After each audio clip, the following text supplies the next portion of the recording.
Outlaws do advocates, we speak the truth. Got a mic in our hand, yeah, we're breaking loose. From behind the bars, the breaking glass roofs. We're telling our stories and dropping mad truth. Yo, it's George, Jesse, and Jeremy on the mic. 3 outlaws on a mission, man, it feels so right. We were doing hard time, now we're dropping rhymes. Turn the hustle into hope, redefining our prime. From the prison yard to podcast fame, taking back our power, no more shame. We used to win numbers, now we win names. Laughing at our haters, cause we changed the game. We got Ty Wade in the house. All right, welcome. Outlaws to advocates, and guess what? We got the world famous Katherine Kouvelas in the house. Awesome. I don't know about world famous. Yes. World famous. Oh, absolutely world famous. South Phoenix famous. Yeah, that'll take. Prison famous, jail famous. You know how I know you're world famous? Woo! From all the applause. But yeah, we tried to do this for a long time to get you on here, and obviously we get to interact with you pretty often when we get to show up on Tuesday nights. But you know who does show up every single Tuesday night? You do. It's awesome. So I'm glad you're here on a Wednesday. Thank you. Thankfully, our podcast was on a Wednesday because you definitely wouldn't be here on a Tuesday. You know, I don't actually talk to people on Wednesday. I'm a total bitch on Wednesday, so you're lucky I'm here. Yeah. That's your I'm downtime? exhausted on Wednesday. I took a nap, so I'm okay now. Good. Well, I'm glad. They wouldn't let me nap. He tried to nap. He ended up with coffee. That works too. Our third Wednesday every month, we go hit a couple of prison yards up in Tucson, and then we got to drive back and then straight into the podcast. So that third Wednesday every month is kind of brutal.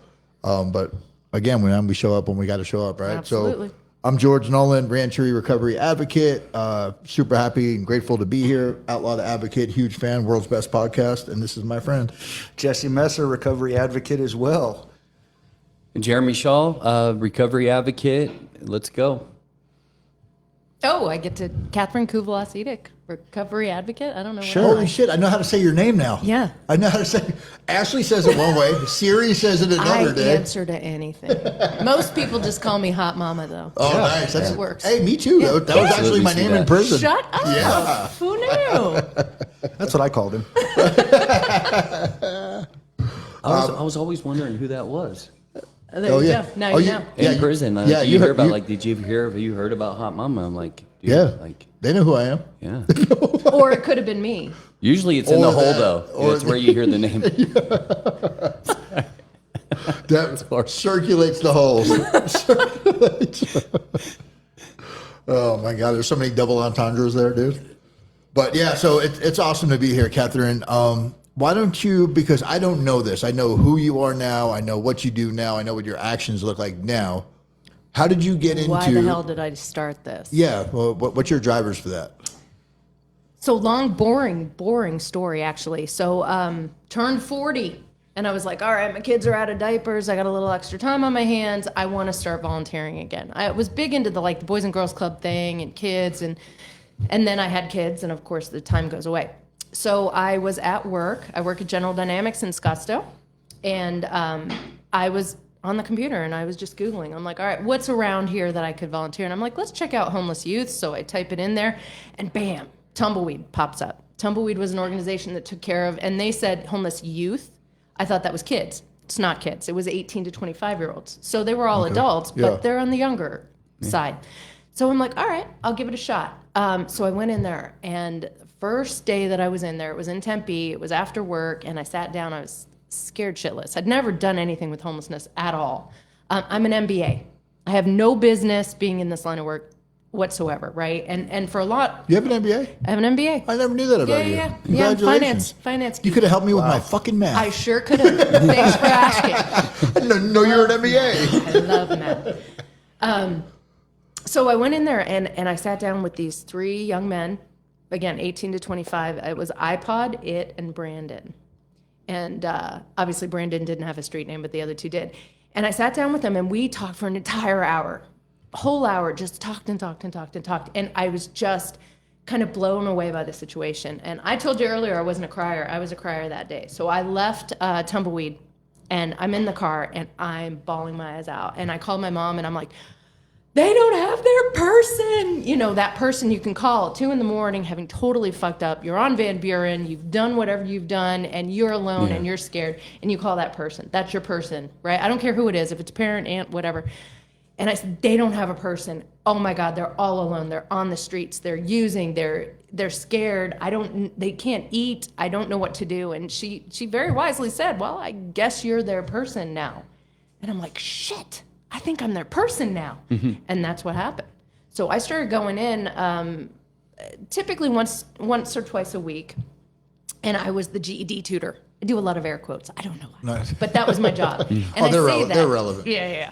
So I say that it's very hard to get somebody who's on the streets, sleeping under a bush, using 17 times a day to study for their GED. Yeah. Right? They may want to, Is it? but you wouldn't think so. Is it really? I didn't think it was going to be that hard. But apparently, it's not There's a easy little- when they're looking at you and they're Frowned upon in that environment. a little bit. But they would come in and see me, but they would blow me off sometimes too, and I'd get really pissed.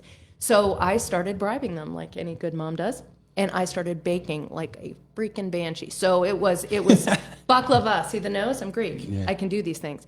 Baklava. I made chocolate mousse. I made cheesecake. Something called puppy chow. I don't know that you grew up with puppy. It's like Chex Mix with. I had to Google all this stuff. I want 'cause some of didn't know. that. Yeah. Chex Mix with like powdered sugar and stuff. Anyway, I was bribing them like crazy, and then they would come to see me because I'm like, dude, come study. I got the goods. I told you I'd be a great drug dealer. I'd be so good. I'm like, I got the mousse. Let's go. We'll go study some math. I think it's quick to point out you pointed at Jesse when you said drug dealer. Yeah. Just- Well, I resemble that remark. we are one. Yeah. So then they would come and see me, but I just started developing all these relationships with these kids. Love them.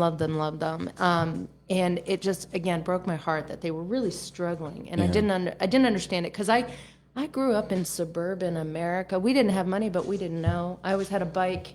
I always had food on the table. I always had parents who loved me. Just normal. Well, normal for me wasn't normal for everybody, and I didn't know that. So then 4 years in, I love these kids. They're calling me mom, and Tumbleweed declares bankruptcy. Like, shit, what happens now? So I'm still at work, and I'm literally going up to people like, I need your pants. And they're like, can we wear them first? I'm like, you do what you got to do, but I'll meet you in the parking lot later. I need your pants. I need your shirts. I need all your clothes. Give me whatever you've got. And I would load up, and then I'd go look for them. It's hard to find them. It's hard to find them when they don't want to be found. So talked to my genius mom again, and I'm like, I don't know what to do. She said, well, what do they need? And I said, well, they need to do laundry, right? They don't have a way to do laundry anymore. She's like, meet at a laundromat. Tuesday night was born. That's where it started. So we would meet every Tuesday at the laundromat. First Tuesday ever, it was me and 2 kids. That was it. And I was grateful for the 2 because I was like, please come see me. I'm all alone in the laundromat. And they came to visit. And then we grew, and they told their friends. So it was 2, then 5, then 10, then 20, then 30. We had 30 people, and I was sure that was the Mecca. That was like it. We were never going to get bigger than that. And I was like, I made it. Yeah. And then we got kicked out of the parking lot because we were too big for the park. Even though we were paying to do laundry. For the laundromat parking lot. Laundromat parking lot. They weren't so happy. So I called the police department. I said, hey, this is what I'm doing. Where can I do it? And actually, the woman on the phone was so kind. She was like, anybody can have a picnic in the park. Fantastic. So we ended up at JC Park. And we were there for 5 years before not everybody can have a picnic in the park, apparently. Who knew? Yeah. Who knew? I didn't know. But now we're at Mountain Park Health Center. We're there every Tuesday, and we serve so last night was 272 people through the food line.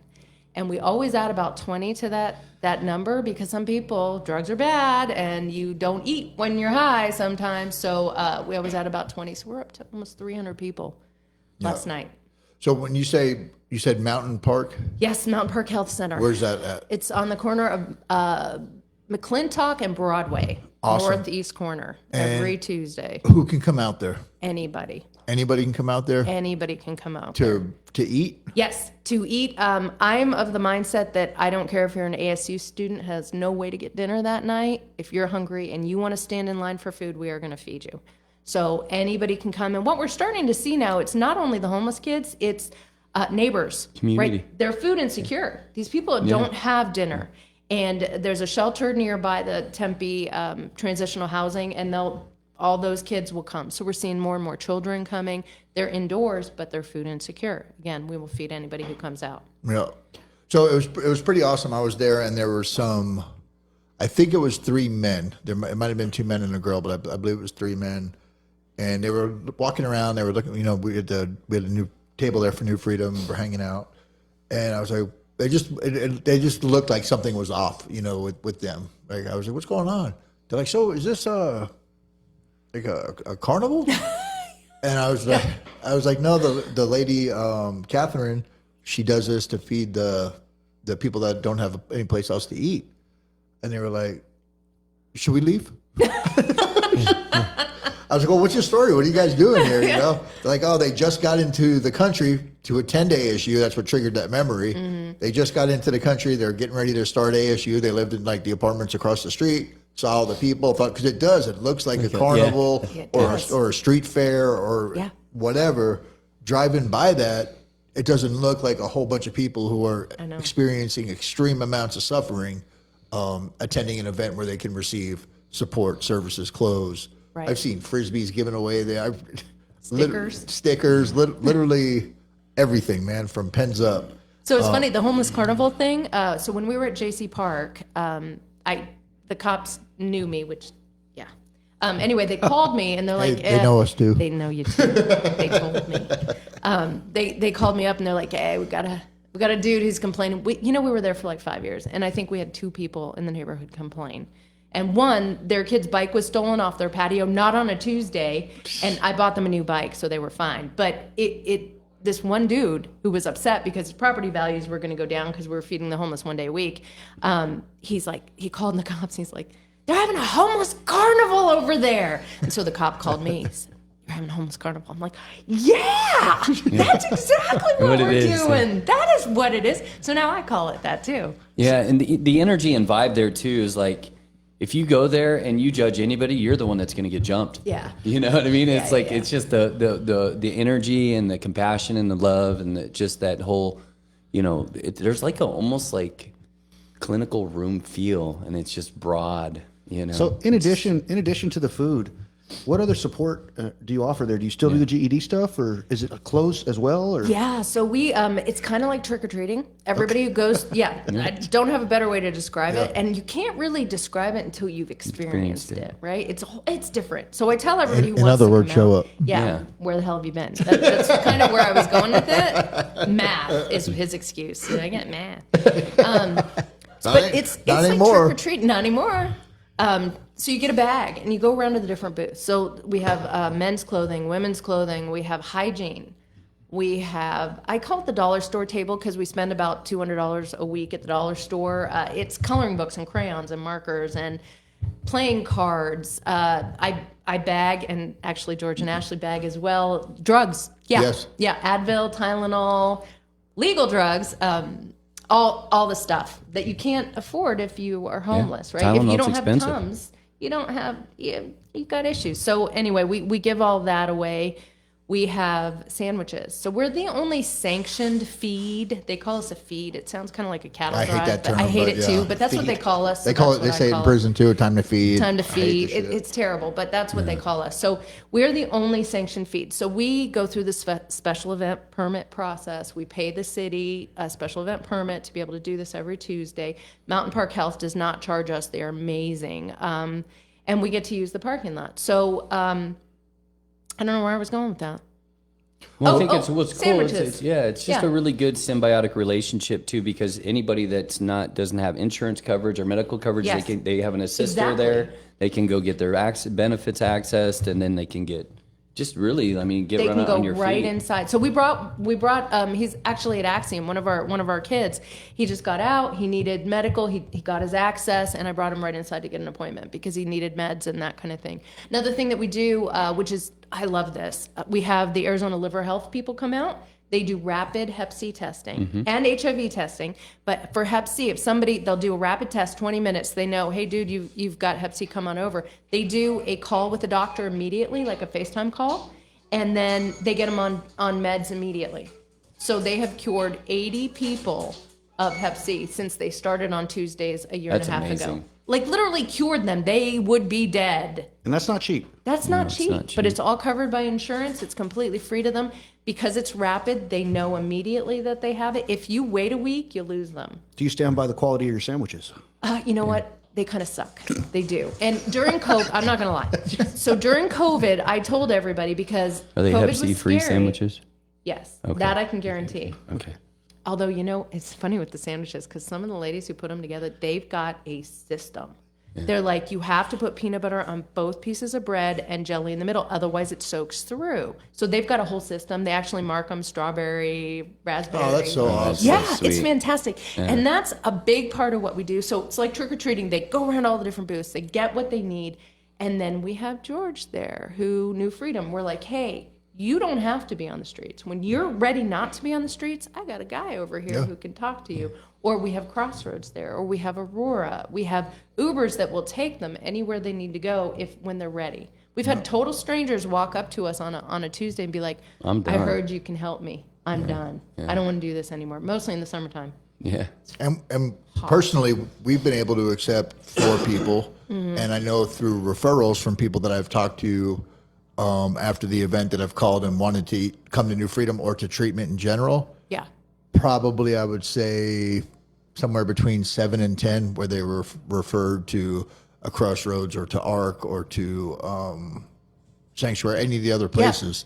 It's really, really good to see when people do want to make that change. Right. Right. And that's why you do it. If there's 270, 300 people there, if we're adding 20 to it and one of them decides they want that help, that's pretty awesome. That's a pretty awesome There's thing. a guy from there that still calls me periodically. He's not ready, but he's calling me for a reason. Exactly. He checks in, we have a conversation. He tells me how crazy life is. I say, I get it. I've been there. What can we do? Well, I don't want to do anything yet, but I just wanted to call and let you know this is all messed up or that's all. I get it. Yeah. But again, they're reaching out. Yeah. Right? They're establishing contact. They're Exactly. building that rapport. They're building that trust. He knows he's got somebody to call. Right. He's in a better position now just with someone to call as a result of the work you do. That is so important. It really is. And so when we started out, like I'm a normie, right? So No, you are. Maybe you didn't do drugs, but you are far from a normie, I'm lady. a fucking normie. And I'm kind of in that. I don't know. I fit, but I don't really fit. So the reason I tell you that is like if somebody comes up to me and they're like, I'm ready. It's so important for me to be like, all right, I can give him a hug. I can give him some food. I'm like, we will hook you up with clothes. We will do whatever we can. But here's George. He gets it, right? He's going to tell you what shit you're going to go through when you detox. He knows what it's like. If you don't do this, that you're going to go to prison. He can tell you what that's about. And so one of the great things about Tuesday nights is the people who get off the streets, they come back to volunteer. So like 10%, 20% of the people who are out there volunteering are previously our homeless kids. So, and they could be 50. I still call them kids because I'm old. But that's who's out there, right? And it's so important for them to be out there because I can be like, hey, Mo, I need you to talk to so-and-so right now. Just sit down and explain to him what the process is. Because I can't ever understand that. I just can't. And so that has been such an incredible part of what we do. It's really twofold, right? We've got all the kids who need the help, and we're there for them, and we want to be there every single Tuesday, no matter what. We've never missed a Tuesday. It's been 9.5 years. But then it's also the volunteer side of things, right? It's making that connection. I always feel like a little operator, with the little, you guys are too young, but used to be back in the day. I absolutely had that game. Absolutely. Matter of Are you fact, like, I just bought that connected? game for a toy drive that they did at the prison. They're both looking at us like, huh? One of the kids now today had asked for that game. It was Operation or something. Yeah, There was yeah. options to put on there. Yeah. And I'm like, holy shit, they still have Operation? Yeah. And they had it at Walmart, and I got that and some other board game and put it underneath There the you tree. Like Angel Tree or whatever. That's what we're doing. Yeah. We're just kind of connecting, right? We're connecting the resources to the kids. Being an educated person with a computer, with Wi-Fi, I can't figure it out, right? How are we asking somebody who's on the streets to be able to know where to go for detox, where to go for rehab, what their insurance coverage, where's a sober living house, how do I get a sponsor? How do they know how to do Where's that? your ID? Where's your ID, right? That's such a huge- where's your birth certificate huge to get your ID? Roadblock. Yep. It's ridiculous. It really is hard. So we try to make sure that everybody's out there who can help, so that because if we don't do it immediately, we lose them. Yeah. We lose them. They go away and they don't come back. Small window. Yeah, it really is. Absolutely. And then there's the other side of this, right? And it's just facts. Some people are comfortable in that environment. They don't want the bills. They don't want the tracking. They don't want the normal stuff, right? And watching that is kind of heartbreaking. Yeah. But practicing acceptance also, if this is where you're happy. Like the shirt that I went to one of the ARIS events, Catherine's event, and it was hot. I was in a long sleeve shirt from work, and I get there and I'm like, Dumbass. oh yeah, I'm like, holy shit, it got hot. Yeah. You know, it's fucking like February, dude. Yeah. So I walk over to CVS, and I was talking to Brett, and he's like, where you at? I'm like, oh, I walked over to CVS to buy a T-shirt. He's like, you're a dummy. Catherine's got a bunch of T-shirts. Ask her for one. Yeah. I'm like, oh shit. So I go back over there, and I asked, what's your partner's name? Ted. I asked Ted. I am terrible with names, but I asked Ted. I said, hey, you guys got tees? He's like, oh yeah, it's a whole like literally a truck full of shirts. And I get to wear their shirt, and it says on there, love them where they're at. Yeah. And it's like my favorite shirt. And the cool thing for me, You wore it last week. Yeah. I commented. I'm like, nice shirt. oh yeah, absolutely, absolutely. Representing. And there's a really cool story with that because it's orange, right? Or ish. And I wouldn't touch orange. I wouldn't wear orange. I have that thing that hangs by my door, which is a sweat rag from prison. It's so orange. I know no, it's actually from prison. I brought it home with me, and I keep it by my door. So when I walk out, I'm only one fucking decision Yeah, away from wearing that stupid again. sweat rag Yeah. again. So that's the only orange thing I have up until this shirt. But I went to St. Mary's Food Bank. A good friend of mine teaches a class over there, training people to be culinary chefs or culinary kitchen workers. I don't know what it's called, but in the culinary program. And I went over there, and he did 26 or 25 years straight since he was a kid up until he was 40-something years old. And he's got orange sleeves and this white shirt, right? And I was like, man, you're wearing orange? And he looks at it after doing 25 years in prison. He's all, bro, that part of my life's over. I don't even think about that.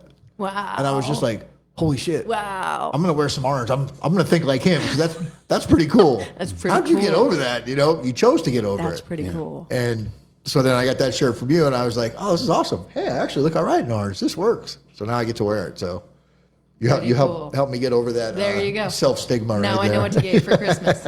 Orange jumpsuit. Please, oh, yeah, definitely a jumpsuit. We'll wear it to a prison trip. There you go. So we went out to Kingman last Friday, and we were out there. Like, man, they treated us so good. Good. From the complex warden to the unit warden to all the way down to the boots on the ground, the clinical staff.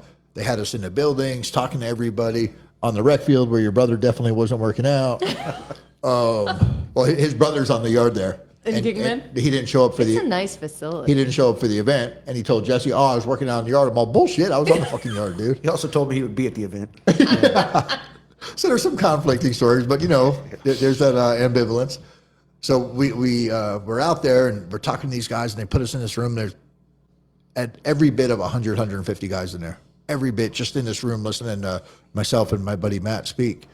And so we go in there, and after the event, we're talking, and the guy's like, "Hey, where are you from? You guys from Phoenix?" I said, "Yeah." So you go out to Tempe at all? I was like, "Yeah, pretty often, you know, whenever I'm on that side of town." He's like, "You got to go there. They have this homeless event, man, I used to go to." And I was like, "You talking about with Catherine?" "Oh, I love Catherine." And literally everybody knows Catherine. And it's so cool to see when those worlds collide. Yeah. There's a flip side to that. We're at the event. I'm talking about purchasing a home. And one of the people who's currently unsheltered is like, "Hey, man, you know who you should talk to? You should talk to Rachel Wilson. She's a miracle worker."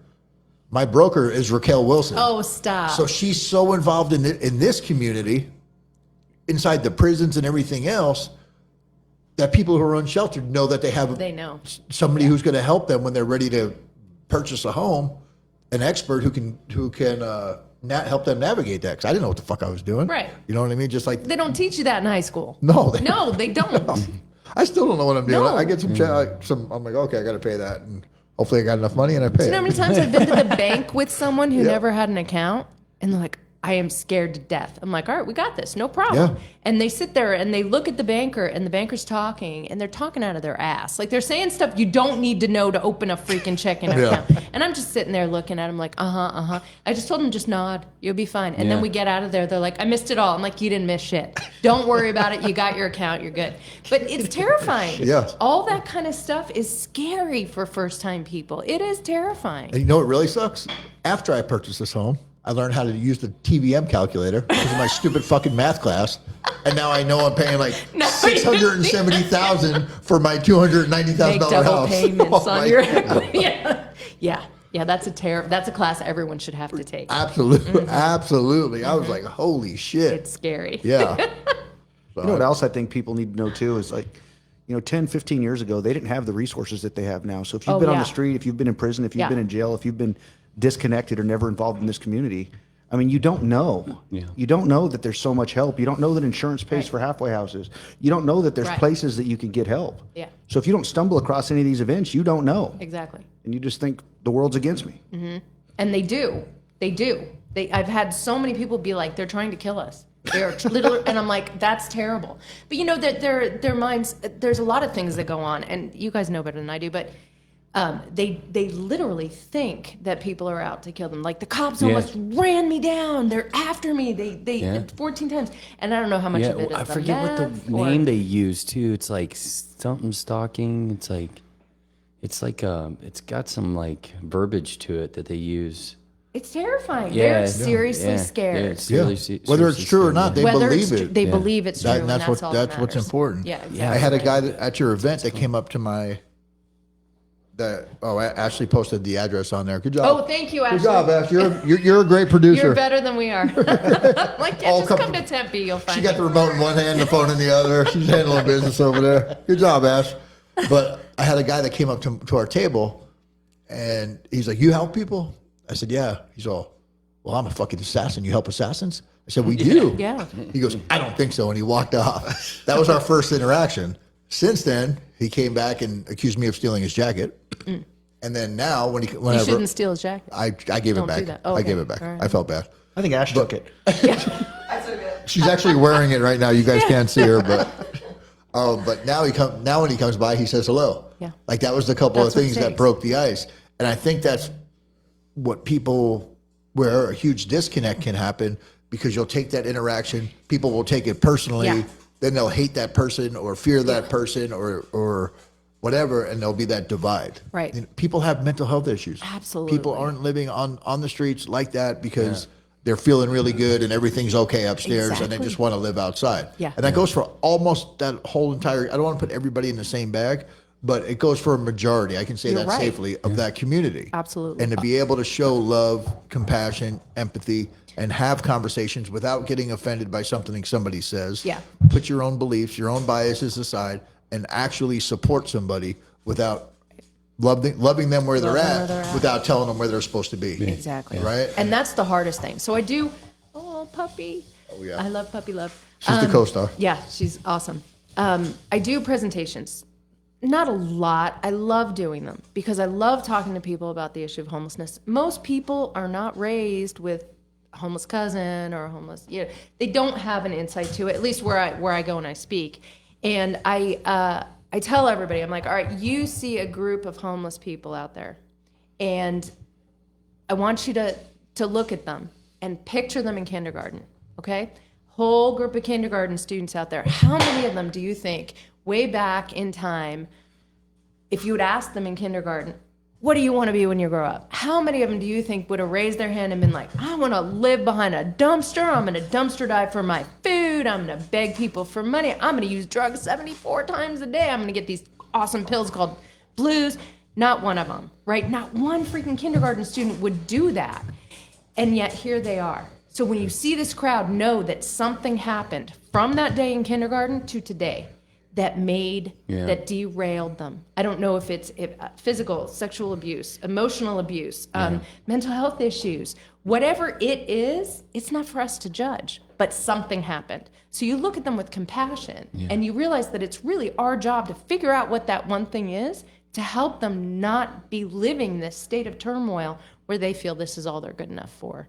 I mean, the stories are tragic, and being the empaths that we are, I mean, you take them on. Yeah. But you also look at them and you're like, you've got choices, right? You can choose to live this way or you can choose not to. But either way, I'm going to love you. I don't care. I will feed you. I will clothe you. I will take care of you. I will give you a hug every Tuesday. The only thing I ask for is respect. We respect each other. And I'm guessing that's a lot on the prison yard too, right? Yeah. You've got to show me respect and I'll show you respect. You don't lie to me. I don't like it. I mean, I'll forgive it. I don't like it. I don't like it. I really don't. Yeah, and it's hard, but you also have to know you're going to get told lies. All the time. It's all going to come from fear. People don't want to admit how terrible stuff is, or they want to over glamorize whatever how terrible things are. And it's literally the same experience because I've had the absolute pleasure of bringing people into prisons for their first time multiple times. I want to go. I will get you in. Will I get frisked? I will get you in. I don't know. I don't know. I don't know. We'll ask them to wand you. No like, guarantees. But yeah, we have a really good relationship with Manzanita. They're a recovery community inside. Holly was just on here before, so we can get with Holly and see what that looks like. It's out in Tucson. I would love it. But we'll bring these people, and I brought like literal millionaires, very wealthy people into the prison. Awesome. I brought a medical professional into the prison.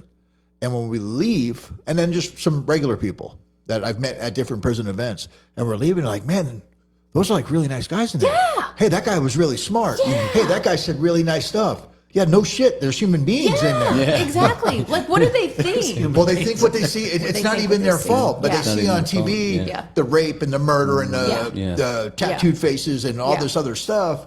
And then they have a conversation with some guy with tattoos on his face, and he talks about his kids and his mom and the poor decisions or has he made. like major articulate conversation about philosophy. Yeah, exactly. Exactly. And it's so awesome until you humanize that experience by bringing people to it, putting a light on it. Yeah. There can be a huge disconnect. It looks scary from a distance. And that's the same on Tuesday nights. Yep. That is the same on Tuesday nights because all these people who come out to volunteer, like not the ones who used to be on the streets, obviously they understand it, but the ones who've never experienced it before. We had this gentleman, and it breaks my heart to this day. Just about a month ago, he passed away from a fentanyl overdose. His name was CJ, and he was a wonderful kid. And I'm not just saying that because he had Katherine tattooed on his chest. That's not why. But he did, and I'll send you pictures. He had tats all over his face, completely tatted from top to bottom. And you'd see these people who would come out to volunteer, and, they're like, they don't know how to deal with it. Right. And I would bring him over on purpose. I'm like, this is the biggest softie you've ever met. And I'd like punch him, and they'd smile, and then he'd talk to them, and he had this just smile that would just light up the room. And it just went to humanize those people, right? Because there is a reason he has tattoos all over his face. For whatever reason, he was doing that. And there's a reason he has Katherine on his chest. And that was so he was tatted, not completely all over his face. And I went to his court date, and I'm like, you remember to save me a spot, right? When you can't, well, he went in the last time for 3 years, and he's like, hey, look. I'm like, oh my God, I didn't mean it. Dude, you didn't have to do that. He's like, no, it's cool. I'm like, all right. And luckily I really liked his fiance, and she loves me. So it was cool. I was like, all right. That's pretty funny. Yeah. That's one hell of a commitment too, but yeah, it is a commitment. That event, we see the way the guys respond to you, right? We see the way, the guy. I always say the guys. It's a term. I'm not talking about men. Right. But the people that are the guys and the girls that are there, they the way they respond to you, the way they respect you. I've answered a handful of questions about New Freedom. I have answered 10 million questions on where's Katherine. You know what? I'm normally the loudest one out there. Oh, absolutely. So you can always find me. Yeah, just listen for this. Just listen and to then you bring screen. like the strange, and I'm not talking about the community you're serving. I'm talking about the people, when I say strange, like the people that I would not expect to be there. You're like, hey, come on over and, tell them about this. And it's people from all different walks of life that are showing up, that you're exposing to this, that are seeing it. And it's like, man, I didn't expect to meet you here, but that's pretty cool. It's pretty cool. Yeah. It really is. And that's such a big part. It didn't start out that way. Like, it was literally me in the minivan. And then we had one more volunteer, and then 2 volunteers. Now it takes 70 to 80 volunteers every Tuesday to make it happen.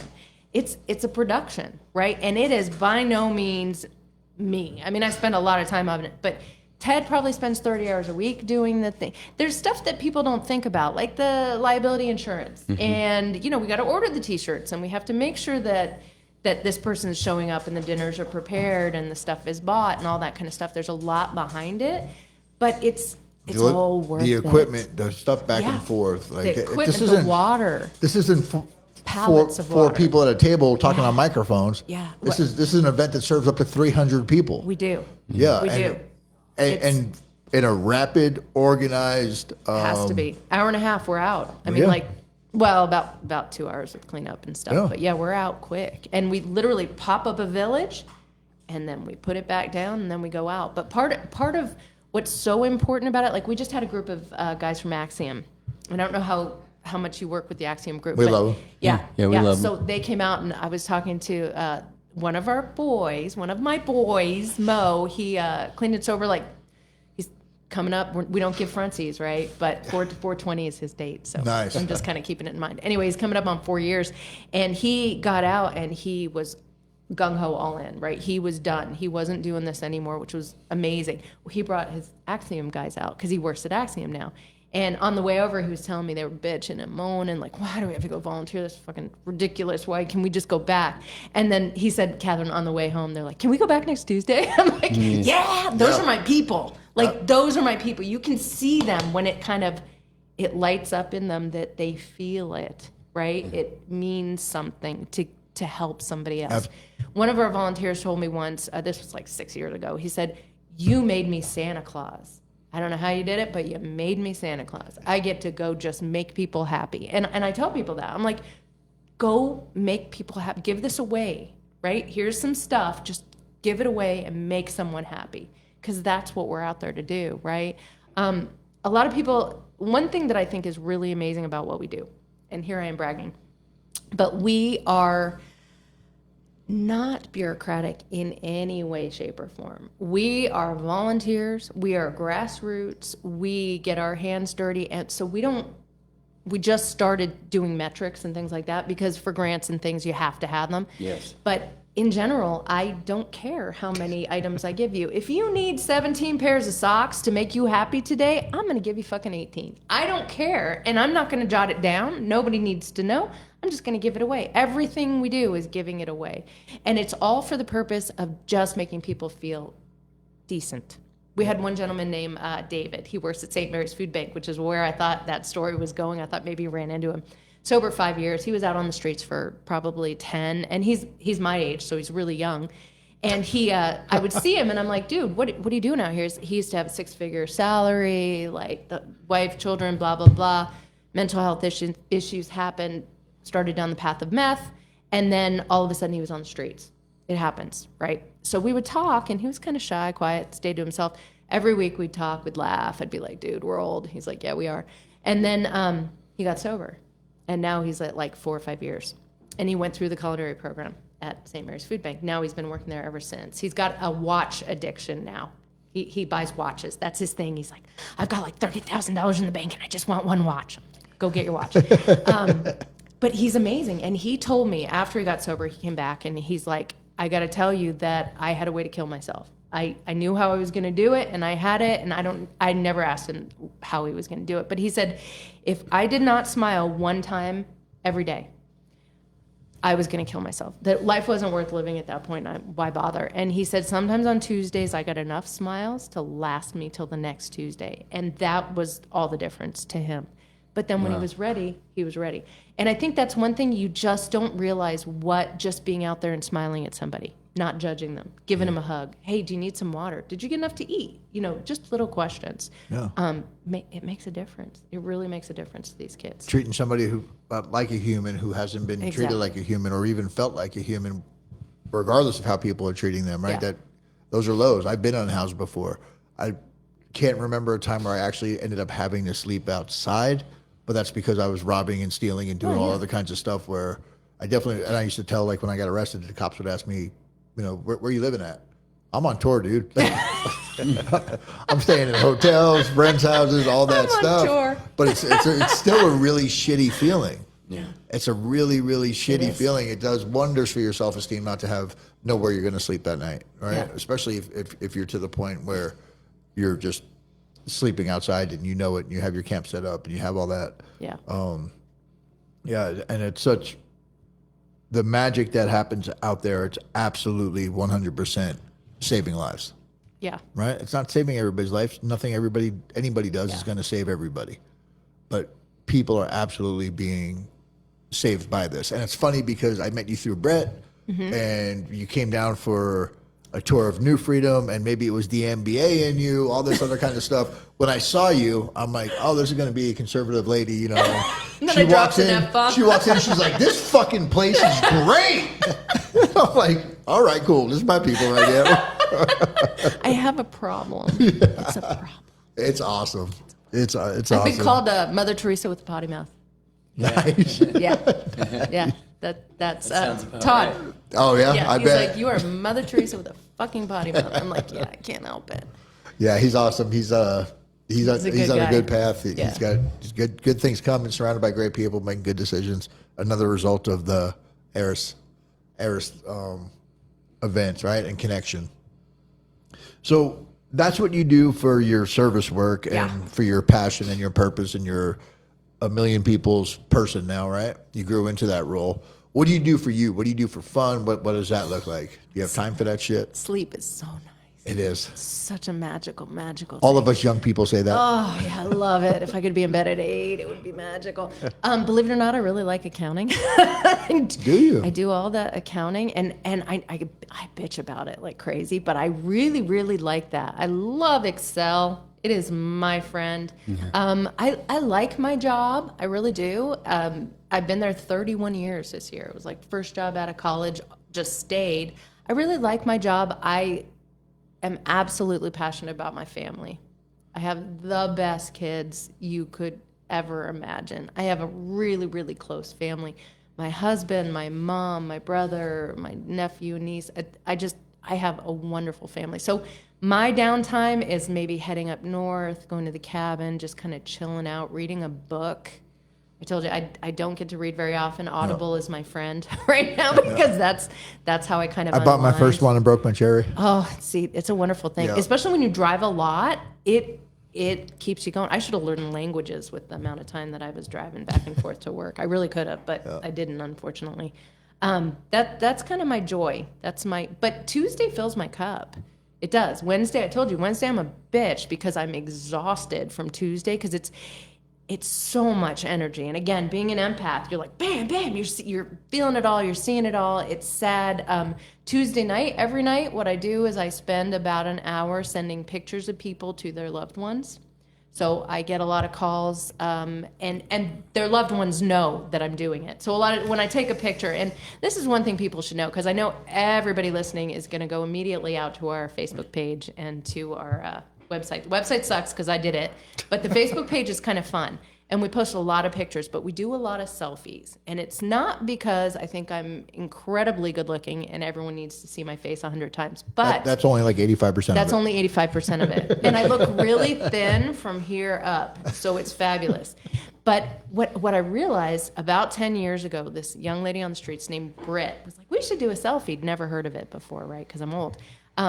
When you take a picture of someone who's homeless, it's a mug shot, right? All of a sudden you're like, why are you taking my picture? Like, I don't know if you've got warrants or not, but they're like, shit. If you go up to somebody and you're like, picture, and then all of a sudden they're like, she's such an idiot, and then they smile, right? Yeah. So I tell everybody, I'm like, look at the pictures of the kids, not of me. Look at them genuinely just happy. And in the beginning, it was like a big joke, and now every Tuesday, at least 5 kids will come up to me if I didn't already get them and be like, all right, let's take our picture. I'm like, okay, and then we'll take the picture. And I've got to tell you, I have a special Facebook site for just the kids on the streets. It's called Mill Ave Kids. Don't ask to be a member if you haven't been homeless. And they keep track of their friends, right? A lot of these kids will get off the streets and they move away. Like, we've got people in Boston, we've got people in Chicago, and they want to know who their friends are and how they're doing. So they will go on and they will look at those pictures. So every night, post on Mill Ave Kids. I post on our ARIS Foundation page. I send pictures to family members who are, desperate to know how their kids, their family members are doing. So that's my Tuesday night. Yeah, and Tuesday night's pretty loose, right? But obviously it's organized. You guys have your shit together. Everybody's been doing it for a while. But there is some formal training there. Yeah. And my very first night there, Katherine trained me how to take selfies in a safe way, so people don't feel stigmatized or you're at whatever kind of term I could use for that. Just taking pictures of people who are suffering. She's like, "This is how you do it. Hi, little song. Take a selfie." And look, they love it. And then she went and modeled it. I'm like, okay, cool. I can it. do that. Here we go. Yeah. And So, I'm noticing more and more selfies on your Facebook. yes. More and I- more. I might have a selfie problem. Yeah, I you might. And it's okay. We're see. Pro Now selfie? you guys will start too. Yeah, pro Oh, selfie. absolutely. Oh, Yeah. Yeah. they're after it. Yeah. They It's were crazy both. thing. We got some really cool pictures today from did you? from prison. And they're like, "Hey, in the car home, can you send me the pictures?" I'm like, "Yeah." I sent it to them, and they're both. I saw them sneaking selfies on the other side of the hot dog. I'm like, dude, How are guys, you like, doing, guys? Also, if you ever do go out to Tucson prison, right? If we Yes. ever do go out there together Yes. on Wilmot, you get off the I-10, you hang a Yep. right on Wilmot to go to the prison. They have the fucking best hot dog stand out Shut there. up. Oh, it's so good. they're See, I'm Sinaloa a- dogs. They I'm a got the wrapped in wildcat. wrapped in bacon. It's loaded. mayonnaise, It's so I'm all good. in. pico. I can't Yeah. guarantee that they're an approved food vendor. Yes. Probably not. I was actually able to return the uneaten jalapenos. I felt bad throwing them away. I'm like, "Do you want these back?" "Oh yeah." Throw them right back in the bucket. Oh, nice. Oh, nice. I love it. I don't give a shit. You're buying food Resourceful. on the side of the road. If you're looking for sanitary shit, you're in the wrong You're in the fucking wrong place. place. Yeah. He's like, "Yeah, give those And, back." and he's out there with his dad who's burning in heat. Yeah, you know? they have an older Mexican gentleman who's Oh, no. literally sitting in a wheelchair talking to us like this. And I'm like, Because of the sun. "You just told me you sell $85 hot dogs a day. Buy this guy a fucking umbrella. Next time you go, bring him They're one. $30. I'll give you one for him. Perfect." Yeah. Yeah. It'll We'll say, just "Love go them where there, they're at." we'll roll up and buy a hot dog and then take care of Pops. And take We care just of got that fence fucking thing where you dig the dirt. Yeah. Oh, that shit's awesome, man. Fantastic. Bury it in there. So the family's important. Yes. 31 years at work. That sounds Yes. fucking terrible. Yeah. But I'm happy for you. You used your Yeah. education to write. I You did. you maxed out your MBA. I did. You're like, I'm going to get my MBA, and it's going to pay me for 30 fucking years. Yep. Right. And they paid for it. Where'd you get your MBA from? So I went to the U of A for my bachelor's, and then I went to ASU for my MBA. Nice. That's Yeah, awesome. Did it while I was working. So wow, So worked out awesome. well. So I was this close to going to ASU, and then Scottsdale now has a bachelor's in business Are you administration. kidding? I swear to God. Scottsdale Community? It starts in September. Yeah. You can get your bachelor's there. So I still love ASU. They all cool I stuff went to there. I SEC do a bunch too. of stuff. Yeah. I You just get don't. your bachelor's there for $5,000. That's fantastic. $5,000. That's I'm in. fantastic. I'm in. Yeah, because ASU, 80 grand. Yeah. Yeah. It's a little bit It was different. $8,000 a kid there. semester. I was like, I was wondering if the ARIS Foundation will take care of my college education. Absolutely. We got money coming out of our ass. I'm It's saying. ridiculous. But it's really cool because I actually heard about you in prison from Todd because Brett was like my original mentor. I think Brett was my first or my second like actual person that I used for mentorship. It grew into friendship, but that it started strictly as a mentorship. Sure. And I was trying to get him into the prison or whatever the hell weird shit I was doing in there. And Todd told me, "Oh, he knows Katherine. Ask him about Katherine from ARIS." So I did. And then about a year later, I get a picture of my buddy Jerry that owns Freebird Auto. Traffney. Jerry Traffney, him, Danny Gallegos, my friend Jesse, who's married to another friend of mine, all at your event. Oh, you're kidding. And I'm like, this is about 2.5 years before I got out. And I was just like, what are you man, doing? I can't wait to go to this ARIS event. So I didn't really say anything to anybody, but the first time I was there, I was like, I waited a few years to be able to come here. It's pretty cool. I want to go. Yeah. Sounds amazing. I hope you come. We have coming. cotton candy. I'm coming. Seriously, it's a carnival. I'm coming. We've got cotton candy, popcorn. We've got snow cones. And I'm going to bring people. Bring people for sure. I love it when one of my happy moments is when people bring children. I love it. And mostly because if you're homeless, you get spit on, you get yelled at, you get told get a job, you get shit thrown at you at the freeways. I mean, these things happen. Yeah. People walking down the street with a child will literally pull the child to the other side. I get it. You don't know who this person is, right? Tuesday nights, those kids come out, they volunteer, they hand out cotton candy, they interact with the homeless, and you will see the homeless. Somebody's been out there for 30 years. Bend over, talk to them, be like, thank you so much for this candy. This is so sweet of you to do this. You can see their parents glowing because their kids get it. You can see the homeless glowing because all of a sudden, these parents are trusting their children to talk to somebody. It's a moment, right? It is a moment that you see, and It's hard to describe, but it just literally, I told you I wasn't a crier, now I'm a crier. Yeah, you're full of shit. And out there, it happens every time you turn around. So like you're talking, you're engaging, you turn around, it's going on again. Yeah, over and over again. It is and the ASU students now, we've got so many of them who are coming out. Right, we're right in Tempe. Yeah. Most people, when they think of the homeless community, they're thinking of Cass. They're thinking of downtown Van Buren. They're thinking about drug deals happen, people nodding off, blah blah blah. First off, so there are enforcers out there. We have a homeless community. They take care of themselves, right? They know that on Tuesday nights we don't bring drugs, we don't get into fights. We don't cause a ruckus. We don't smoke weed, right? That's happening more and more, and it's driving me crazy because we have kids out there. I don't care if it's legal. I don't want it out there, right? So I'll tell them, put the shit away. But every once in a while, you'll hear one of the OGs of the homeless community scream at someone and be like, put that shit away. We don't do that on Tuesday nights. You know better. Get your ass out of here. If you have to use, go somewhere else, right? They police it because it's important to them. They protect it. Yeah. When we were at JC Park, there were some bikes being stolen in the neighborhood, and I flat out went to some of the enforcers, and I'm like, "This is happening. This can't happen here, right? We need a 1 mile safe space, or we're gonna get blamed and we're gonna get shut down." They're like, "We got that shit. Yeah. We'll take care of it," and they do. They take care of it. They have their own way of policing.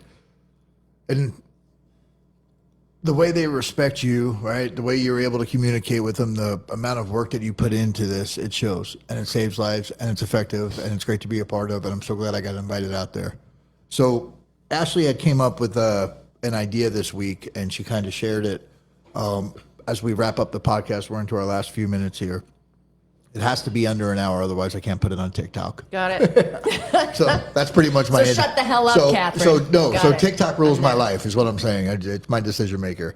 But she wanted to kind of close with the win of the week, something cool that happened this week, something cool that you consider a win. It doesn't matter if you were able to brush your teeth for the first time in a long time. Or you don't judge me. Or I never judge me. Never. We're judgment free around here. We won't talk shit about it until after you leave. So there are so many wins every week, and it's stupid little shit for other people, but for me, I'm just like. Ugh. So I had a young lady come out this week, and she was just 10 years clean and sober, and I watched her go from tumbleweed, off the streets, had a child. Job, the whole thing. And she brought out her mom, and I had never met her mom before, and she brought out her son. I'm technically his godmother, but I don't see him that often. And I got to give her a 10-year chip. We made these stupid little shit chips that say ARIS on them, right. And they're literally poker chips because we couldn't afford to make the really expensive ones. So I got little fucking poker chips. But I'm like, these will be worth something one day. Absolutely. I got to give her 10-year chip. It was definitely worth something that day. Yeah, it was awesome. So you're telling me somebody who's homeless, on drugs, all the way through there can recover, and 10 years later be a family woman and have children and have her mom. Day. You see it happen every day. Every day. We do recover. We do recover. Change is possible. Change is possible. That's awesome. Not only possible, probable. 100%. Give it a shot. God forbid you add some love to something. Yeah. Motherfuckers. Yes. Jeremy, win of the week. Win of the week was the whole JTOP, care coordination within the treatment courts, being able to provide that navigation through our court system for emerging youth population, ages 18 to 25. That was just the whole probation team down there, the whole, vibe, and, our case manager got to meet with the judge the other day, and just being able to, for example, one of the kids that we know has said, told his mom that he was living behind his grandma's place. Grandma lives in a nursing home, so where's he staying? He's staying on the street. Yeah. So being able to just provide that wraparound services and be able to be like, dude, we will come get you. We will be there. And it's magical. Yeah, it's magical. It's absolutely magical. So that was like a big win for us, for our community too. I mean, there's such a vulnerable population. So good job, man. Yeah, good job. What's your name again? Oh yeah, Jesse. Jesse.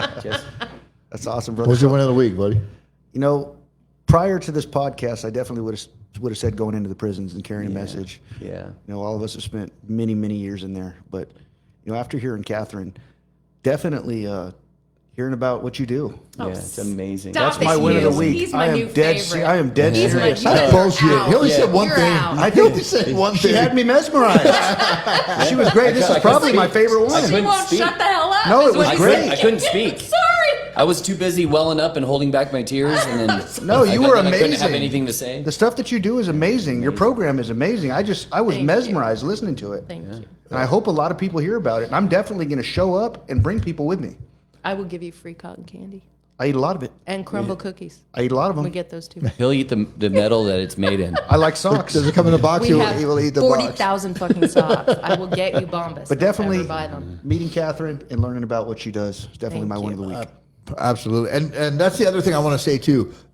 You're not giving out crap, right? No. When people donate stuff, No. a lot of times it can be crap. The stuff you've given, we've done some stuff together. Yes. And the stuff that I get from you, I can barely get Dixon it. I can flannel? barely get it in the door Yeah. before the fucking boxes are empty. Yeah. I'm making sure nobody's around when I bring it in, just so I can get it somewhere safe first. And Let everybody know we are getting 125 pallets of Dixon boxer briefs. Oh, we'll be there. We are looking We- for we need help. organizations to give them to because we can't store 125 pallets. So Dixon Flannel, amazing. Buy stuff from them and get free shit from us. awesome.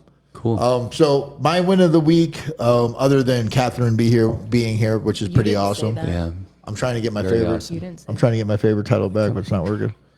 No, my win of the week is Ashley and I last night bought tickets and a rental car, got everything taken care of for our vacation next week. Yay!